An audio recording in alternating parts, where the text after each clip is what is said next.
Je m'appelle Pierre Lucille. J'ai connu le centre d'accueil depuis la Côte d'Ivoire. Mais depuis que je suis arrivée en France, j'ai plus retrouvé le chemin du centre d'accueil et jusqu'à ce que je sois tombée malade.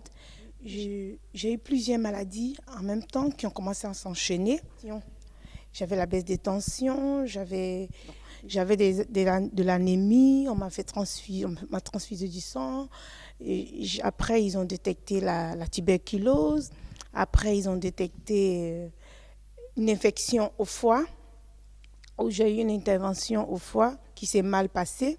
On m'a fait une biopsie, ça s'est mal passé, ça a provoqué des complications. Je suis tombée dans le coma pour une première fois. Après le coma, ils ont diagnostiqué encore que j'avais le cancer au niveau du dos, du bas du dos. Après le cancer, ils ont diagnostiqué... Enfin, j'ai été paralysée des jambes. Ensuite, j'ai perdu la vue. En fait, tout s'enchaînait. J'ai perdu la vue. Après encore, ils ont diagnostiqué le sida. Tout ça en même temps. J'avais aussi l'insuffisance rénale. Tout ça, ils ont diagnostiqué. Tout ce temps, j'étais à l'hôpital. Et c'est comme ça, j'ai commencé des propos de prière avec le centre d'accueil. Tous les mardis, vendredis et dimanches. Je venais, l'église allait me chercher à l'hôpital pour venir faire les propos de prière à l'église. J'étais en fauteuil roulant dans un premier temps. J'ai fait une fois le coma, deuxième fois le coma, 3 fois le coma. Et un jour, pendant que j'étais dans ma chambre, j'ai entendu dans le couloir de l'hôpital les infirmières qui discutaient entre elles. La pauvre Pierre Lucille n'a plus assez de jours. Et les médecins ont dit après la réunion qu'il ne reste plus que 48 heures de vie. Elle discutait, peut-être qu'elle pensait que je dormais ou quoi, parce que j'avais perdu la vue de toutes les façons. Je ne marchais plus, j'étais immobilisée, on venait me donner tout, on me faisait tout. J'étais devenue comme un bébé, un légume, quoi. J'étais irrécupérable. Quand j'ai entendu que j'avais 48 heures de vie, là, j'ai refusé cette situation. J'ai commencé à déterminer, j'ai commencé à prier et je me suis révoltée. L'élément qui me restait, je l'ai utilisé pour pouvoir me révolter avec Dieu. J'ai dit non Seigneur, je ne peux pas accepter cette situation-là. J'ai demandé pardon à toutes ces personnes à qui j'ai fait du tort, je n'ai pas fait du tort. Je me suis vraiment repentie, j'ai demandé pardon aussi à Dieu. À l'église, une semaine avant la campagne d'Israël, le pasteur avait annoncé la campagne d'Israël. Et moi qui étais là à l'église pendant que le pasteur parlait de la campagne, je ne savais pas ce que c'était la campagne et tout. Mais pour moi, puisque déjà je sais que j'ai 48 heures de vie et que je suis quelqu'un qui n'avait plus, j'avais, comme on le dit, j'avais le dos au mur, je n'avais plus le choix pour moi, c'est rien, tout ce que j'avais, tout ce que je pouvais posséder, c'était rien. Et en plus, j'avais tout perdu, puisque mes parents qui étaient là, qui savaient que j'étais condamnée à mourir, ils avaient déjà commencé à partager toutes mes affaires, ils avaient commencé à se partager les biens, il y avait des luttes et tout. Donc moi, j'ai pris l'initiative, je voulais sacrifier. C'est ainsi, j'ai tapoté l'ouvrière qui était à côté de moi. Je lui ai tiré le bout de sa veste pour lui faire signe. Et elle est venue, je lui ai expliqué que je voulais sacrifier. Elle a dit non, ce n'est pas la peine, ça ne me concerne pas. J'ai dit non, j'ai insisté. J'ai insisté que je voulais parler, je voulais dire non, que de garder le peu que j'avais pour moi. Déjà, je n'ai rien, je n'ai personne, on me prend tout et tout, donc c'est pas la peine. Et le pasteur qui a suivi les gestes, puisque j'insistais, je n'arrêtais pas de déranger, de tirer l'ouvrière pour insister. Le pasteur a suivi, il est venu vers moi, il m'a tendu le micro. Et le pasteur a demandé, qu'est-ce que vous voulez, madame? J'ai dit, pasteur, je veux sacrifier. Il dit, madame, vous voulez sacrifier? Mais ce n'est pas le moment. Non, madame, ce n'est pas maintenant. Je dis, si, pasteur, même si ce n'est pas le moment, moi, je veux commencer à sacrifier. Parce que pour moi, je n'ai plus de raison d'attendre.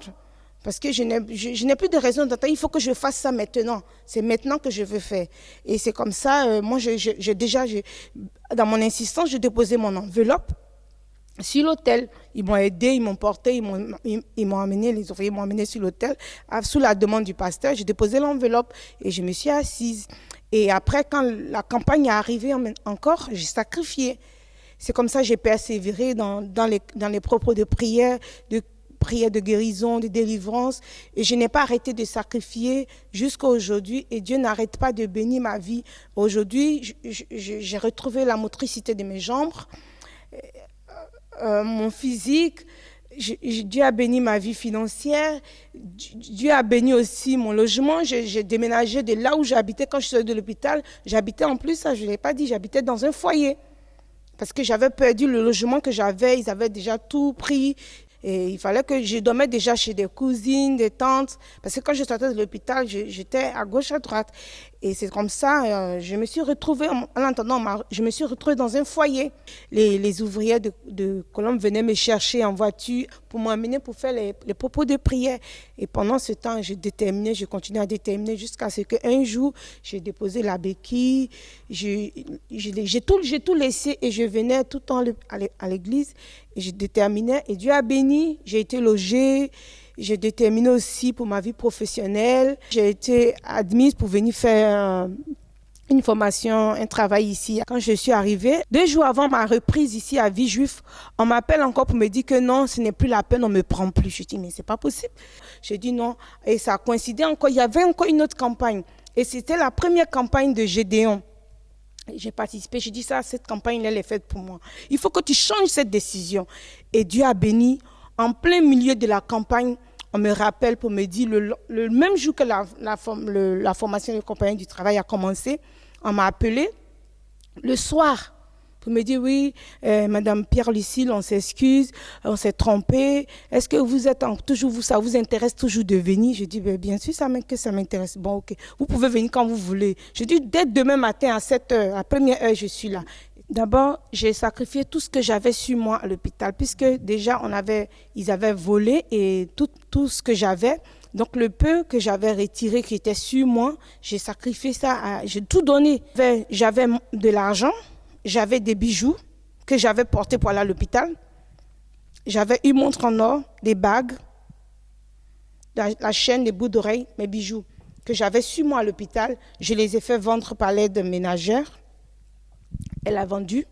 Et quand je suis sortie de l'hôpital, que je ne travaillais pas aussi, que j'avais des aides quand je suis rentrée chez moi, parce que quand je suis sortie de l'hôpital après, j'ai été dédommagée, on m'a viré un certain montant et tout. Et tout ça, j'ai pris, j'ai sacrifié. J'ai sacrifié mes bijoux, le peu d'argent que j'avais, j'ai vidé le compte, j'ai tout sacrifié sur le compte, je n'avais plus rien. J'ai sacrifié sur l'hôtel et j'ai aussi vendu encore mes affaires que j'avais. Acheter des choses que j'avais achetées. J'étais tellement contente quand je suis sortie de l'hôpital. Je me suis fait plaisir, je me suis acheté des choses. Tout ça, j'ai tout vendu. Les choses ont repris. En aucun moment, j'ai été obligée à faire quoi que ce soit. Pourquoi? Parce que déjà, je me disais que j'avais investi dans des choses que quand j'étais sur le lit d'hôpital, je les ai perdues. Si j'ai pu perdre le matériel et je n'ai rien dit, et que Dieu m'a donné la vie, pour moi, le matériel, ça n'avait plus de valeur pour moi. Ma vie était plus importante que le matériel. Aujourd'hui, je me sens bien. Je ne regrette pas tout ce que je fais pour mon Dieu, pour que son œuvre avance. Ce qu'il me donne, je sacrifie tout pour glorifier son nom.